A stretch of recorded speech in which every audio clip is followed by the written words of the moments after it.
Mabuhay! It's June 12, 2022. It's the 124th anniversary of the Philippine independence.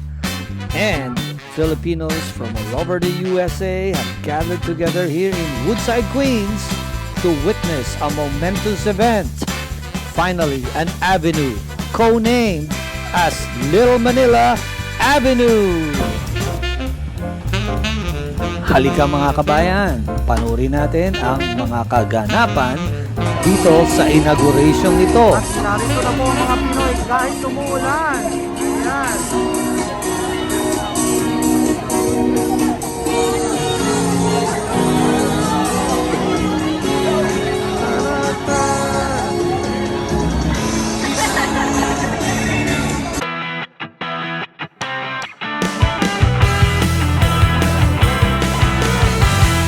Happy Philippine Independence Day! Happy Pride! Happy day to everyone today!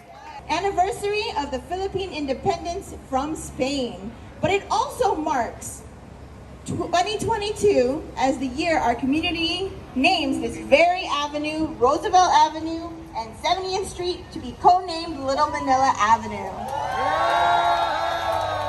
So historically, this actually isn't the first time that this area of the Filipino community has tried to be renamed.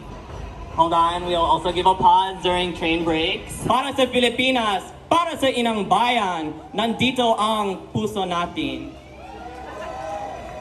We'd now like to introduce Father Julian Jagadia from OFM. This event is not only a testimony to the fact that we Filipinos have been in this community for many years, but also the fact that we belong here and we are here to stay. Little Manila is a recognition that we Filipinos have a place to call our own. Here in this place, we gather to share our favorite Filipino foods and delicious cuisines. Here we gather to share our stories, our struggles, and our hope for a better future, not only for us here in New York City or the USA, but also for our families back home. Here we gather to celebrate important events. Here we cried and stood with each other in solidarity. No matter what our differences are, whatever is our politics, religion, or region in the Philippines, we are one. We are Pinays and Pinoys here in Little Manila. Let no one tell us that we cannot claim a spot as our own or we don't belong. Not even the recent spite and anti-Asian attacks should discourage us. No amount of racism should bring us down. Little Manila is a dream come true that started with the works of many Filipina and Filipino activists, past and present, who advocated for the protection and betterment of our community. We cannot ignore or forget or exclude the contributions of so many individuals, our kababayans, our community activists. We should never ever forget or exclude the contributions of many Filipinos, activists, and our kababayans. This morning we are gathered to honor and thank countless individuals present here this morning and those not with us but are united with us in solidarity, who contributed to achieving this project. So please join me in a prayer.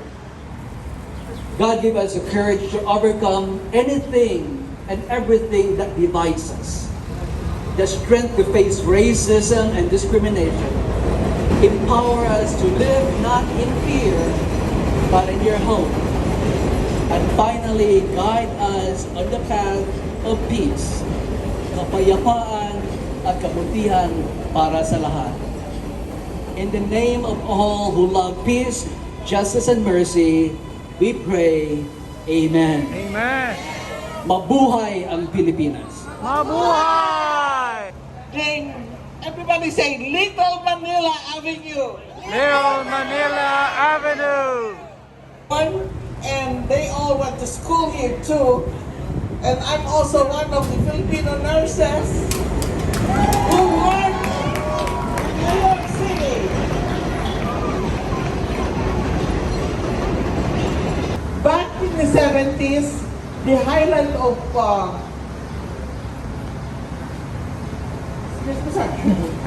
the highlight of all new December.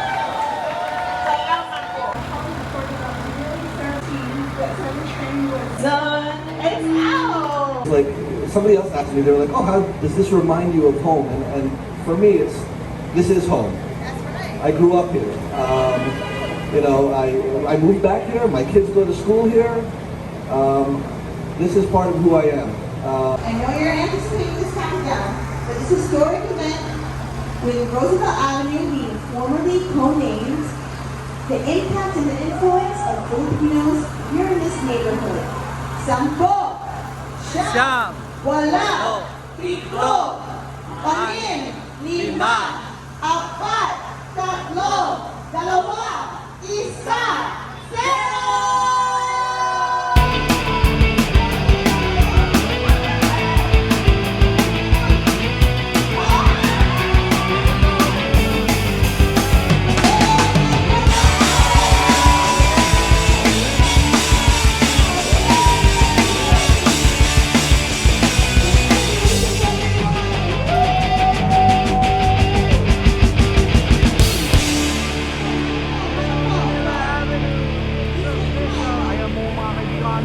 Pinangalan na po ang Eastern Avenue, isang Little Manila Avenue.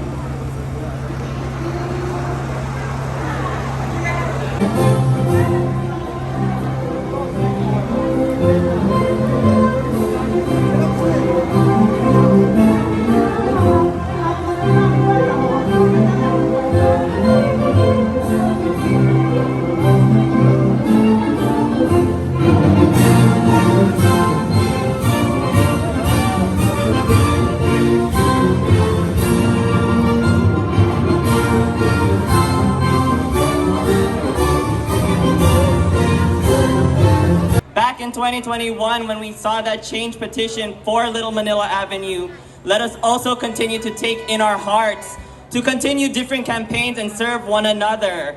So beyond today, continue to talk with one another, exchange contacts, and build. And so I want us to really, as all the different speakers have mentioned, continue the spirit of bayanihan. For those who don't know, bayanihan is derived from a Filipino word, bayan, which means nation, town, or community. The term bayanihan itself literally means being in bayan, which refers to the spirit of communal unity, work, and cooperation to achieve a I am a proud Filipina American born and raised here in Queens, New York. Being a rebel rouser of creating some trouble, we are just trying to create a good, dignified life here. So please, all of us together, coming together, stand with the Filipino community to.